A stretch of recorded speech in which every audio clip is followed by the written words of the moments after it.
Order. Questions to the Prime Minister. Mr. Graham Jones. Question number 1. Thank you, Mr. Speaker.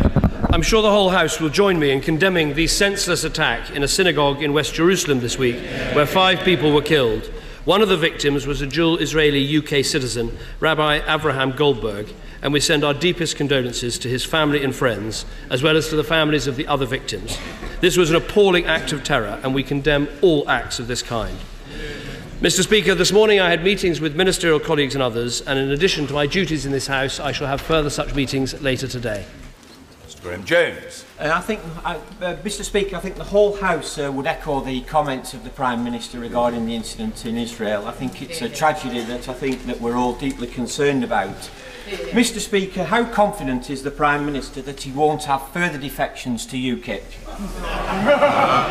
Well, what I would say to everyone in this House is there is only one way to secure an in-out referendum on Europe, and that is to back a Conservative victory at the next election. Mr. Andrew Bridgen. In 2007, Order, order. Mr. Bridgen must be heard. Mr. Bridgen. Thank you, Mr. Speaker. In 2007, when Conservatives gained control of North West Leicester District Council, following 30 years of Labour maladministration, we inherited the worst quality council housing in the country. I'm pleased to announce that by the middle of next year, all the homes in North West Leicester will be up to the Decent Homes standard. Will the Prime Minister join me in congratulating the Conservative group, and will he agree with me it's another demonstration that Labour don't fix the roof when the sun's shining? Certainly join my honourable friend in congratulating North West Leicestershire in the work they've done. It's absolutely vital that we bring poor quality housing up to standard, and the results they've had are good. But it's also important we get Britain building, and that is now well underway. Mr. Ed Miliband.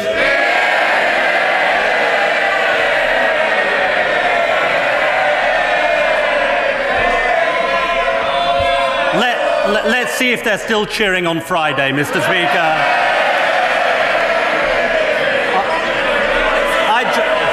I join the Prime Minister in paying tribute to Rabbi Avraham Goldberg, who was murdered in the horrific terrorist attack in Jerusalem, and the other victims.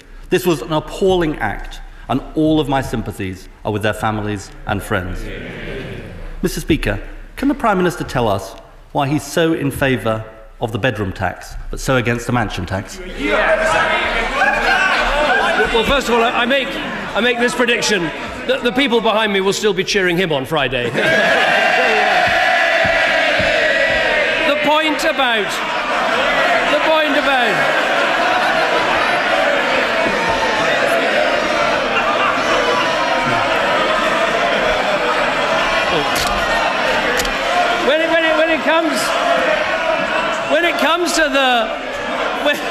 When it comes to the views of close colleagues, it is worth listing what the new shadow cabinet member in charge of the election, the lady, honourable lady sitting next to the shadow chancellor, said about the leader. Said this: there's a wider concern in the public about whether he's got the leadership qualities to lead his own party, let alone the country. I knew we had moles in the Labour movement, I just didn't know they were that high up. The point about the spare room subsidy is it's a basic issue of fairness. You don't get that subsidy if you're in private sector rented accommodation, and so in our view you shouldn't get it in public sector rented accommodation. It's as simple as that. Speaker, in case he's forgotten, 2 of the people behind him have jumped ship, and the others are waiting for the result to see if they should follow. Now, he tries to defend the bedroom tax. Let me just tell him, on the bedroom tax today, the government is going to court against a victim of domestic violence who has been raped, assaulted, harassed and stalked by her ex-partner, and is going to be charged the bedroom tax on her panic room. She's one of 280 victims of domestic violence in this category. Can he just remind us why that's the right thing to do? This is why we have a discretionary housing payment system. with money made available to council after council, and up to date, that money has been underspent. Ed Miliband! He doesn't know the facts. Many of these victims of domestic violence... Order! The answers from the Prime Minister haven't always been fully heard, and they must be, and the questions from the Leader of the Opposition haven't always been fully heard, and they must be. I remind the House that that's what our voters, the electorate, would expect. Some decent behaviour, robust but courteous exchange. Mr. Ed Miliband. Doesn't know the facts. Many of these victims of domestic violence are not getting the hardship payment, and protecting the victims of domestic violence should not be a matter of discretion, it is a matter of principle. Nothing better illustrates the contrast of values between this side of the House and that side of the House. Now let's talk about the mansion tax. Recently, a penthouse... Recently, a penthouse in Hyde Park sold for £140 million. Is he really saying that someone in that house should in that penthouse should pay the same amount of annual property tax as someone in a house worth a fraction of that value? We have made sure that the richest in our country have made a contribution by putting up stamp duty. We put up stamp duty. We put up stamp duty on empty properties. We're charging foreigners properly that come and invest in our country. But the point about this is what we need is a growing economy that's providing the jobs, the livelihoods for our people. That's what we're getting. Whereas what he's had in the last week is a pasting from a pop star.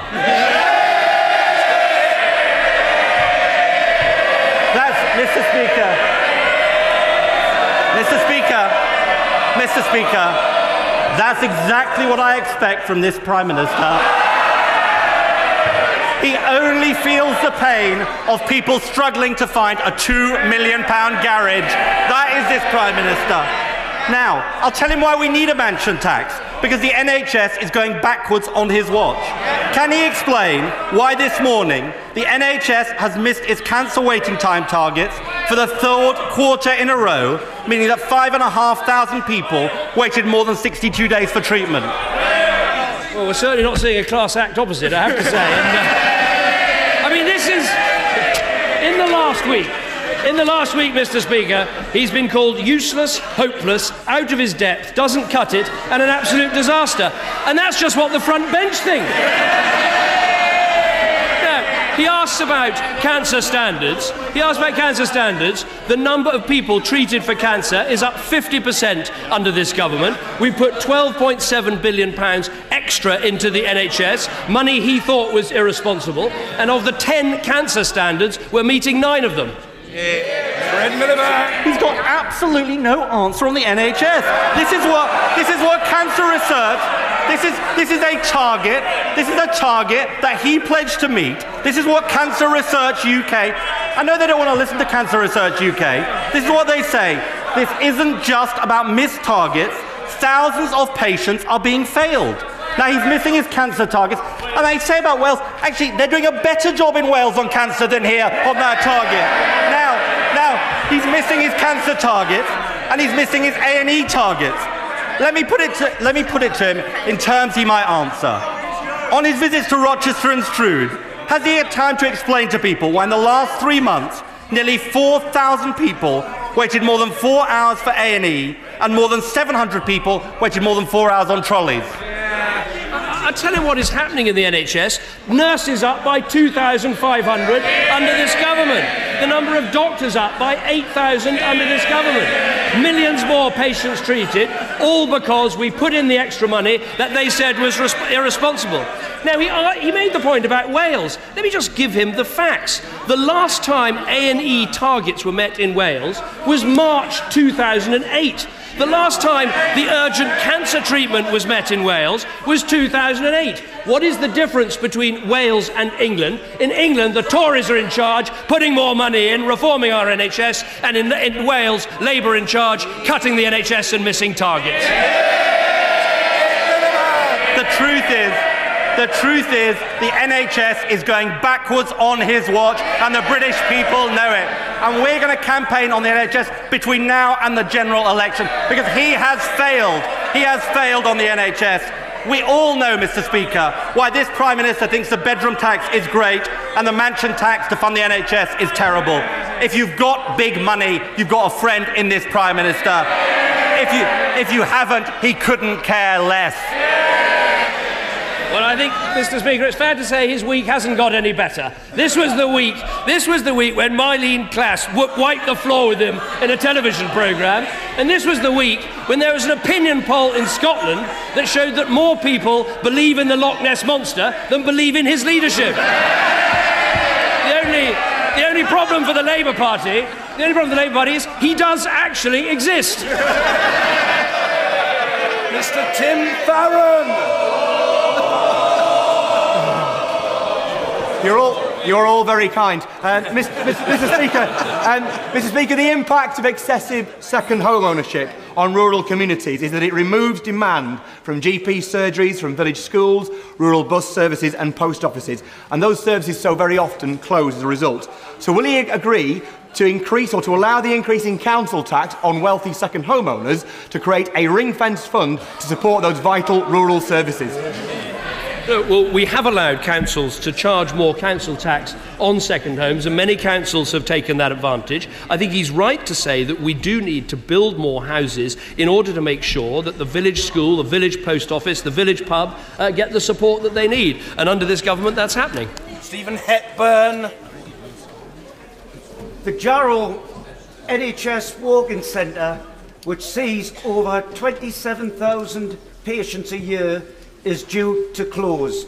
The management tell me it's because of cuts that they've got to make. Will the Prime Minister refute this? Will he intervene in this reckless management up in the North East who are cutting the NHS in his name and stop this stupid closure now? Well, let me tell him what is actually happening in the NHS in South Tyneside. First of all, the Clinical Commissioning Group funding is actually going up by 2%. At more than 225 million this year. On the specific issue, according to the figures, over 50,000 patients attended South Tyneside General Hospital A&E, and of those, 60% didn't require treatment, and that is why the new investment is going into the urgent care hub that is being proposed by the local managers and by the local clinicians in his constituency. John Glenn. Thank you, Mr. Speaker. In Salisbury and South Wiltshire, unemployment has fallen by 60% since this government took office. Youth unemployment is down by 2/3, and across the county of Wiltshire, numbers in training and employment are set to exceed pre-recession levels. Does the Prime Minister agree with me that we are on a clear path to improving living standards further for all, and the party opposite would put this into reverse? My honourable friend is absolutely right. What we've seen in the last year is the biggest fall in unemployment since records began. We have more people in work in our country than ever before in our history. We've seen now the first rise in the minimum wage ahead of inflation since Labour's disastrous recession. And today we take further steps by banning exclusivity in 0 hours contracts. Our plan is working, and the British people are seeing the results. There are still warning signs out there about the global economy, but we need to stick to our plan and deliver wealth and prosperity for our people. Mr. Speaker, across the United Kingdom, there are two governments redistributing wealth from the poorest to the richest. The Labour alternative is to have a 50p tax band and a mansion tax to give money to our vital public services, and also a banker's bonus tax to do a compulsory jobs guarantee for young people. Policies opposed by both the Tories and the shouting Scottish nationalists. Doesn't this tell you, Mr. Speaker, that in Scotland we face a clear choice in May? You go to bed with the SNP, you wake up with this man as Prime Minister. I'm afraid he is simply wrong, because what's happening is that we see 500,000 more people in work in this year alone, and we see cuts in unemployment and fewer people claiming benefit in his own constituency. That is what is happening, and I know it's not convenient for the Labour narrative, but the fact is inequality is down, child poverty is down, the number of people in relative poverty is down. Those are the facts. They don't like them, but they can't hide from them. Mr. Crispin Blunt. Mr. Black. Thank you, Mr. Speaker. I hadn't spotted the opportunity. The Prime Minister will know that the Same-Sex Marriage Act was built on the twin pillars of equality and support for marriage. Will he now put a rocket under the Ministry of Justice to make sure that under this administration we can deliver the same rights for those who want to celebrate their marriages as humanists? Well, what we said at the time of the debate in the House of Lords is that there would be a consultation on this issue, and that's exactly what's happening. Mr. Gareth Thomas. Northwick Park Hospital, which serves my constituency, has seen an unprecedented increase in the numbers going to A&E, given the closure of Central Middlesex A&E department locally and the continuing weekday closure of Alexandra Avenue Polyclinic. Given that the hospital management believe that an extra 120 medical beds are necessary and local people want to see the clinic fully reopened, will the Prime Minister ask the Secretary of State for Health to address these concerns urgently? Well, of course, I'll discuss it with the Secretary of State for Health, but I'll do this in the context of what he knows, which is in his own constituency, the A&E unit at Northwick Park is getting a £21 million upgrade and is due to open in December. That is because our long-term economic plan is working. We're putting money into the NHS, and this goes to a bigger truth. You can only have a strong NHS if you have a strong economy. John Barron. The Prime Minister has gone further than his predecessors in recognising our nuclear test veterans, but actions speak louder than words. Given how poorly they've been treated when compared with other countries, and the fact that 1 in 3 of their children have a serious medical condition, with 20% of conceptions ending prematurely, in the hope that this PMQ will be third time lucky, will the government make an ex gratia payment of £25 million into a charitable fund in order to help those veterans and descendants in need? After all, we only had to ask them once to do their duty and stand in front of a nuclear bomb. Well, first of all, let me pay tribute to the honourable gentleman who has been dogged in pursuit of this very important cause. There's a very important ruling out today that has serious implications, and it's right that we consider our response carefully. I've asked the Defence Secretary to meet with my honourable friend to discuss the implications for the nuclear test veteran community. I listened very carefully to what he says about an ex gratia fund, and let me just say this. This government has taken the time to deal with some of the difficult issues, such as war widows, which we effectively solved last week, such as the long-term injustice of there not being medals for Arctic convoy veterans, the class for the Bomber Command veterans as well, and I'm determined we deal with this issue. So I hope that he'll bear with me while we have some further discussions, but I do want us to try and seek a resolution to this issue. Nigel Dodds. Mr. Speaker, given the Prime Minister's observation that red lights are flashing on the dashboard of the world's economy, would he agree that in relation to Northern Ireland's economy, the 2 positive measures that he could take very soon would be, first of all, to devolve corporation tax powers to the Northern Ireland Assembly, and secondly, put pressure on energy companies to reduce the price of home heating oil as well as petrol and diesel because of the very high dependence in Northern Ireland on that type of energy. Would he take action on those 2 fronts immediately? I think my right honourable gentleman makes important points. First of all, on off-grid heating oil and the costs, I think there is more that needs to be done to put pressure on companies, not just in Northern Ireland, but right across the United Kingdom. On the issue of corporation tax, I maintain the commitments that I have said before about what we will be saying and when we will be saying it. But I have to say to him, as we address this issue, we're also going to have to look very carefully at the Northern Ireland budget and making sure the Northern Ireland budget is working and the government of Northern Ireland is working, because that is a very important part of the overall picture. Stephen Mosley. This week I'm launching my latest Small Business Awards in Chester ahead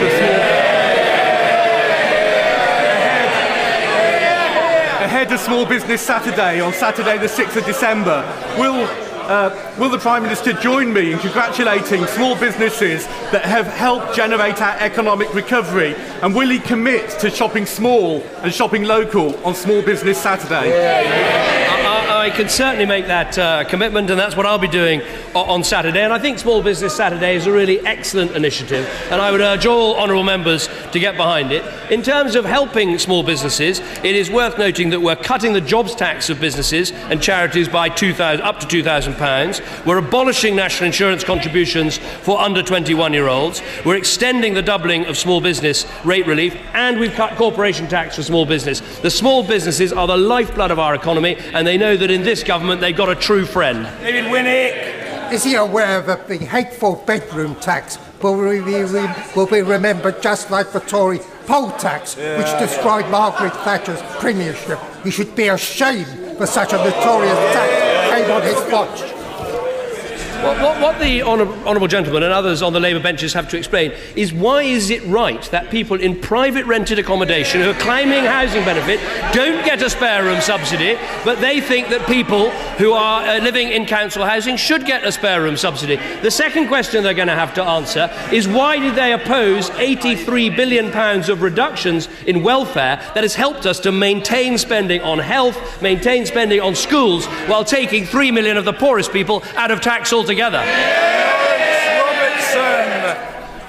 you, Mr. Speaker. Earlier this year, 20-year-old Holly Gazzard was one of 2 girls murdered in my constituency by former partners. Her father, Mr. Nick Gazzard, has since set up the Holly Gazzard Trust, one of the objectives being to promote the teaching of personal, social, health and economic education in schools. It is mentioned in the new national curriculum, but the Trust feels that it needs to be compulsory for all schools and that it needs to be taught by external specialists. Will the Prime Minister help with this? Well, I will look very carefully at what my honourable friend says. I mean, first of all, I'd like to send my deepest condolences, and those of the whole House, to Holly's family following her brutal murder. I also like to pay tribute to the Holly Gazzard Trust, set up by her family for its high-quality programme of classes aimed at educating young people about domestic abuse. What we have said is that sex relationships should always include relationship education as well, and that goes for all schools. Caroline Lucas. Thank you, Mr. Speaker. Rents are sky high and house prices in Brighton rose 13% in the last quarter alone.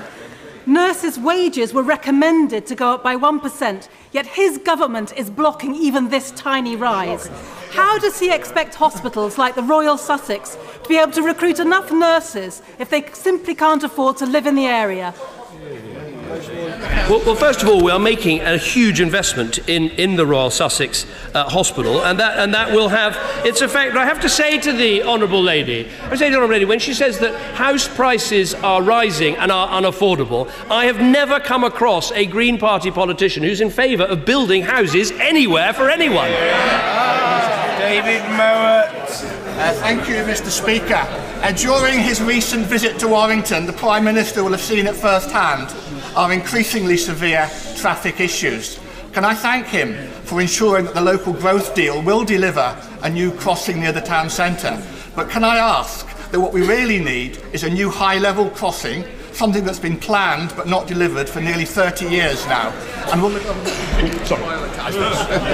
So I will look very carefully at what my honourable friend says. I enjoyed my visit to his constituency, and he's right. I could see the problems of congestion, but I could also see how the long-term economic plan in his constituency is working in terms of jobs and growth. And he's right about the local growth deal, which for Warrington and Cheshire is a deal worth over £140 million in terms of government funding. And this does include support for the new swing bridge, which will help to tackle the congestion, as well as unlocking important building sites as well. Reverend William McRae. Thank you, Mr. Speaker. The people of Northern Ireland welcome the success of the PSNI, assisted through the secret recordings made by the British intelligence services in bringing 7 suspected terrorists, including terrorist godfathers, to court on charges of serious violent Republican activity. However, there is anger that whilst custom officials close an illicit fuel plant every 10 days in Northern Ireland, the profits bankroll Republican terrorists for years and cost the economy millions, yet not one person has been jailed in the last 12 years. Why are these terrorists and gangsters immune from prosecution? Does the Prime Minister agree this is an intolerable situation, and will he intervene to have the immediate full operation of the National Crime Agency in Northern Ireland?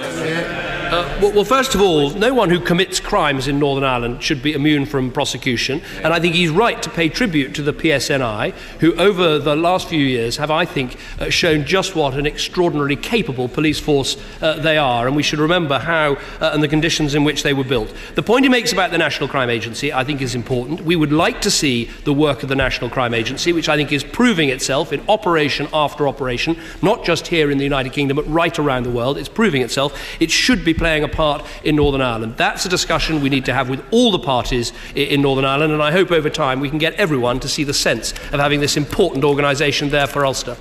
Jeremy Lefroy. Thank you, Mr. Speaker. Christians and others are being murdered for their faith in Nigeria, Syria, Iraq, Pakistan and many other countries. And elsewhere it's a crime to believe anything but what the state sanctions. Would my right honourable friend agree that our United Kingdom stands above all for freedom of speech, thought and belief, and that we must do all in our power to protect the persecuted and stand up to the persecutors, whoever they are? I very much agree with my honourable friend, and he's right to make this such a cause that he pursues in this House and outside this House. Britain has a proud record of both political and religious tolerance and, of course, freedom of speech. And in our dealings with other countries, we should always make clear that we believe that is the right approach. There's an appalling amount of persecution of religious minorities around the world, and some now say that Christians are more persecuted than other religions in too many countries, and he names some of them. We should make sure at the heart of our foreign policy is this key issue of religious tolerance. Sarah Champion. Speaker, 2 Ofsted reports were released today showing local authorities aren't equipped to deal with child sexual exploitation. In addition, South Yorkshire police officers are being investigated for failing victims of abuse. I raised all of these issues in April. I've raised it with ministers. I've raised it in PMQs.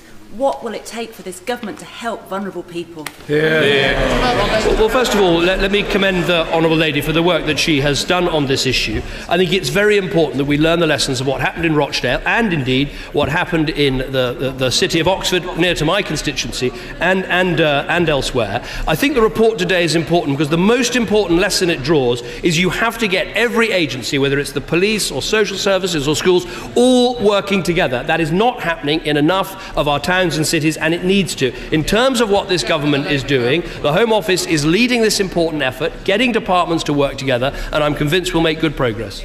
Michael Ellis. Mr. Speaker, on the subject of immigration, Greencore, a very large sandwich making company in my constituency in Northampton North, who are really employing 1,100 people, is expanding massively thanks to this government's long-term economic plan. But there were reports last week that they were looking to hire staff from Hungary. Isn't it right that whereas Labour want untrammelled immigration, and that's what they gave this country for 13 years, the message for the people of Northampton and for Rochester for that matter is that it's thanks to this government that there are jobs in this country for people from Northampton, and we would be a bacon butty short of a sandwich platter if we forgot that. I think my honourable friend is absolutely right. I think the case of Greencore shows that what you need is not just proper immigration control, both within the EU and outside the EU, but you also need to see welfare reform so that it's not an option for people to live on welfare when they could work. And you also need to see, as we are doing, education reform so young people are leaving our schools and able to take on the jobs that are available. It also means sanctioning those people who are on unemployment benefit, who won't fill out a CV, who won't attend a job interview, who won't take a job when it's offered. A proper sanctions regime is actually part of a strong immigration policy. David Crosby. In December last year, the Prime Minister visited Bolton and promised that there would be 200 extra key morning commuter seats for the trains to Manchester by the end of the year. Last week, I met the train operator who said that they don't know how many seats there will be and they don't know when they will be available, but certainly not by the end of the year. Can he explain why his promise has been broken? We are making huge investment into rail services in and around Greater Manchester, including in his own constituency. On the specific case that he raises, I will write to him with the details. Mr. Henry Bellingham. Mr. Speaker, is the Prime Minister aware that over the past year, unemployment in North West Norfolk has fallen by a very welcome 770. Does he agree with me that one should actually look behind the figures and statistics and see nearly 800 families that now have a new breadwinner and a brighter future? Is this not yet another vindication of the tough stances that he and his Chancellor had to take? I think my honourable friend makes an important point. I mean, in North West Norfolk, the claimant count is down by 50% since the election, and the youth claimant count is coming down by 52% in the last year alone. And if you look at the figures released today, they show that people who've been in work for a year or more have actually seen their wages go up by 4%, more than twice the rate of inflation. Of course, that is their wages before the tax reductions that this government has made, because we've been a careful steward of the nation's finances. What we'd get with Labour is no growth, no jobs and higher taxes. Prime effort. The Prime Minister apparently admits that his top-down reorganisation of the National Health Service and the Act that imposed it was a mistake. My bill on Friday is an opportunity for him to put right some of those mistakes and repeal the parts of it that impose privatisation on our National Health Service. It's backed by the British Medical Association, the Royal College of Nursing, the Royal College of Midwives, Unison, the Unite and the GMB, who represent the workers. Never have so many people been united against the government about a bill, an act that imposed so much on the National Health Service. Will he back my bill on Friday and tell people the National Health Service is not for sale, not now, not ever? Well, at least we now know who's paying for his bill anyway. That is one thing. Let me make a couple of points to the honourable gentleman. Independent providers made up 5% of the NHS under Labour. They now make up just 6% of the NHS. The government that had the sweetheart deals with the independent sector was the party opposite, who handed them money in return for contracts. What we see in the NHS, 2,500 more nurses, 8,000 more doctors, more patients being treated, an NHS that is succeeding because we made the reforms and we put in the money. Last but not least, Mr. Gordon Birchwhistle. Thank you, Mr. Speaker. In 2009, Burnley was classed as an unemployment black spot. In 2014, unemployment has fallen to 3.5%. We are no longer a black spot. Could I advise my right honourable friend that the coalition government of the Conservatives and Liberal Democrats economic plan is working in Burnley? First of all, can I thank him for what he says, but also commend his leadership on fighting for more apprenticeships, more skills, more training for young people in Burnley. It's succeeding. The long-term economic plan is succeeding in Burnley as it is in the rest of the country. Order!